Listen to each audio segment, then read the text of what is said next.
Видите, ова изјава е став.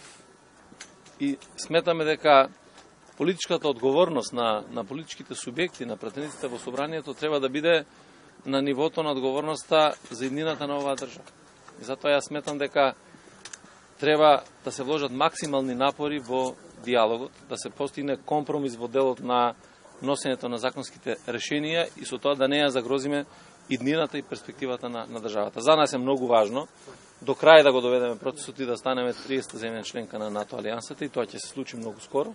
Меѓутоа, за нас е исто многу важно временскиот термин на отпочнувањето на преговорите со Европската Унија. Иако сите знаеме дека Закон за јавно обвинителство не е услов за отпочнување на преговорите.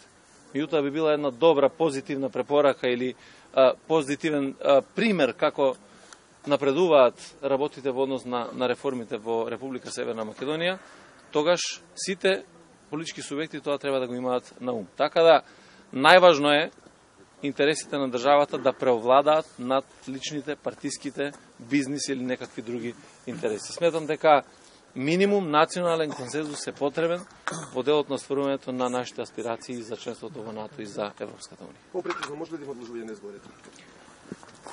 Јас очекувам дека нема да се случи одложување на изборите, заради тоа што ќе надвладее разумот дека националните интереси се многу поважни од било какви лични интереси и дека на крајот од криштата секој од нас како политичари, пратениците и така натаму ќе свата дека носењето на законските решенија е влог во нашата иднина. Рековте минимум консензус, значи тоа дали е тоа двотретинско мнозинство со независните пратеници и други дел од пратениците кои што се во собранието, но не и ВМРО-ДПМН. И што ќе значи доколку ВМРО-ДПМН не се согласува со законот? Дали ќе се оценат? Кога разговарате, односно јас кога кажувам за минимум консензус, сметам на минимум консензус, односно на минимум свесност или на минимум одговорност на политичките субјекти, без разлика кој е тој политички субјект, а минимум консензус се однесува токму на прашањата кои што се витален интерес за државата. Ако сите декларативно од осамостојувањето на државата 1991 година до денеска само зборуваме дека Македонија треба да биде дел од НАТО, треба да биде дел од Европската Унија, тоа треба да го покажеме и на дело. И тоа треба да го покажеме во моменти кога е најмногу потребно. И затоа јас сметам на сите политички субјекти. На крајот и уставот и законите се многу јасни. Се знае точно со какво мнозинство се носат законите и тоа мнозинство ако се добие во собранието, секако дека тие закони ќе бидат донесени. Меѓутоа, важно е не само декларативно, туку и на дело да покажеме дека имаме навистина минимум национален консензус во однос на овие прашања, тоа се членството во Европската Унија и НАТО. Можно ли е ВМРО-ДПМН да блокира со амандмани? Видете, се е можно. Кога станува збор за ВМРО-ДПМН, мене ми е совршено јасно дека се е можно, заради тоа што таму сметам дека не надвладуваат националните интереси над партиските и личните интереси. Јас посакувам тоа да не е така, посакувам да не демантираат сите нас и да покажат дека иднината на оваа држава и на граѓаните се поважни од било која партиски интерес или било каков друг интерес. Добро, може ли да се каже? Зошто се СДСМ не се прифатливи забелешките на стручната јавност кои што дадоа своји забелешки на јавната расправа? Зошто се организираше јавна расправа ако доколку сепак останува СДСМ на истиот предлог од претходно и не менува ништо? Не знам јас од каде ви се констатациите дека не се прифаќаат забелешките на експертската јавност. Значи, видете, тоа што го бара ВМРО-ДПМН, ако сакате народски да биде кажано, сакам да ви го кажам, да знаете и вие и граѓаните.